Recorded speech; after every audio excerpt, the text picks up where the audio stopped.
യോനാട് പുത്രനാശമേ, ഇവരെക്കാൾ അധികമായി എന്നെ സ്നേഹിക്കുന്നുവോ? ഈശോയെ നമുക്ക് സ്നേഹിക്കും. എല്ലാത്തിനും നമ്മുടെ കുടുംബാംഗങ്ങൾ, മാതാപിതാക്കൾ, ജീവിത പങ്കാളി, മക്കള്, സഹോദരങ്ങള്, ജോലി, ബിസിനസ്, ആരോഗ്യം, ബിസിനസ്, ഇതിനേക്കാളെല്ലാം കഴിവ്, പേര്, പെരുമ, പ്രശസ്തി, ഇത് ഏറ്റവും കൂടുതൽ ആളുകൾ സ്നേഹിക്കുന്ന അവരെ തന്നെയാണ് ഏറ്റവും കൂടുതൽ സ്നേഹിക്കുന്നത്. എല്ലാവരും അധ്വാനിക്കുന്ന അവനവന് വേണ്ടി അവന്റെ പേര് വളർച്ച എല്ലാം സ്വന്തം സ്വാർത്ഥ താല്പര്യമാണ്. ഈശോ ചോദിക്കുന്നെങ്കിൽ യോനാട് പുത്രനാശം നീ ഇവരെക്കാൾ അധികമായത് 3 പ്രാവശ്യം എന്തിനാ ചോദിച്ചത്? അതിനെക്കുറിച്ച് പല ദൈവശാസ്ത്രപരമായ വ്യാഖ്യാനമുണ്ട്. ചിലർ പറയുന്ന ഇങ്ങനെയാണ്, ചോദിച്ചോ നീ നിന്നേക്കാൾ ഉപരി നിന്റെ മാതാപിതാക്കൾ, നിന്റെ സഹോദരൻ, നിന്റെ കുടുംബം, നിന്റെ ഏറ്റവും കൂടുതൽ ബന്ധമുള്ള ആ കുടുംബത്തെക്കാൾ അധികമായി, അപ്പോൾ നിന്റെ ഈ കൂടുതലുള്ള ശിഷ്യന്മാർ, നിന്റെ സ്നേഹിതർ, അവരെക്കാൾ ഉപരി. 3-ാമത്തെ ചോദ്യം നിന്നേക്കാൾ ഉപരിയായി എല്ലാ വസ്തുക്കളെക്കാളും എല്ലാ വ്യക്തികളെക്കാളും എന്നേക്കാളും ഉപരിയായിട്ട് ഈശോയെ സ്നേഹിക്കുന്നുണ്ടോ? അതാണ് ചോദ്യം. ഈശോ ചോദിക്കാൻ ആഗ്രഹിക്കുന്നുണ്ടോ? അത് കൃപ കിട്ടിയവർക്ക് അങ്ങനെ ആഗ്രഹിക്കാൻ പറ്റുള്ളൂ.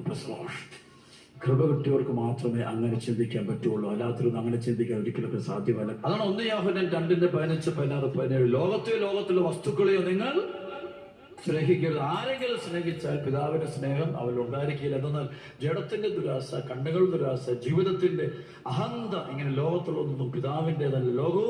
ലോകത്തിന്റെ മോഹങ്ങളും കടന്നു പോകുന്നു. ദൈവഹിതം നിറവേറ്റുന്നവനാകട്ടെ എന്നേക്കും നിലനിൽക്കുന്നത്. ഇങ്ങനെ പാപം നിങ്ങളവൻ ഭരണം നടത്തുകയില്ല. കാരണം നിങ്ങളിപ്പോൾ നിയമത്തിന് കീഴിലുള്ള, നിങ്ങൾ കൃപയ്ക്ക് കീഴില്ല. കൃപയ്ക്ക് കീഴിൽ വന്നാൽ പിന്നെ ഒരിക്കലും പാപം ചെയ്യാൻ പറ്റത്തില്ല. നമുക്ക് വിശുദ്ധി ജീവിക്കാൻ പറ്റും. അങ്ങനെ വിശുദ്ധർക്കൊക്കെ എങ്ങനെ വിശുദ്ധി? കൃപ കിട്ടിയതാണ്. പൗലോസ് കണ്ടൊരു 1 കൊറിന്തോസിന്റെ 9:27-28 പറയും, മറ്റുള്ളവരോട് സുവിശേഷം പ്രസംഗിച്ച ഞാൻ തന്നെ തിരസ്കൃതനാകാതിരിക്കാൻ വേണ്ടി ഒരു ശരീരത്തെ കർശനമായി നിയന്ത്രിച്ച് കീഴ്പ്പെടുത്തിയിരിക്കുന്നു പറയും. ഹല്ലേലൂയ. മൊത്തം കൃപയാണ്. വിശുദ്ധി ഒരു കൃപയാണ്. വിശ്വാസം ഒരു കൃപയാണ്. ദൈവസ്നേഹം ഒരു കൃപയാണ്. ദൈവത്തെ അനുഭവിക്കാൻ പറ്റുന്ന ഒരു കൃപയാണത്. വചനം ഹൃദയത്തെ സംഭവിക്കുന്ന കൃപയാണത്. എളുപ്പപ്പെടാൻ പറ്റുന്ന ഒരു കൃപയാണത്. ലോകവസ്തുക്കളുള്ള വിരക്തി ഒരു കൃപയാണത്. പെരുമയുടെ പ്രശസ്തിന് പോകാതിരിക്കുന്നത് അത് കൃപയാണത്. കൃപയുള്ളവർക്ക് ദൈവത്തിന്റെ കൃപ.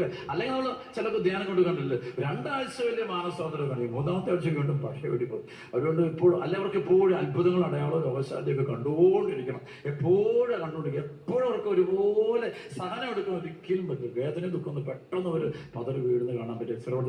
ഹല്ലേലൂയ. വചനം കിട്ടാത്തവരെല്ലാം ഈ സഹനം വരുമ്പോൾ എല്ലാം ബന്ധനത്തിൽ. അതുകൊണ്ടാണ് ലൂക്കാസ് സുവിശേഷം 8-ാം അധ്യായത്തിന്റെ 10 മുതൽ 15 വരെയുള്ള വചനം പറയും, അവർ കണ്ടിട്ടും കാണാതിരിക്കുന്നതും കേട്ടിട്ടും ഗ്രഹിക്കാതിരിക്കുന്നതിന് വേണ്ടിയാണത്. ഉപമ ഇതാണ്, വിത്ത് ദൈവവചനമാണ്.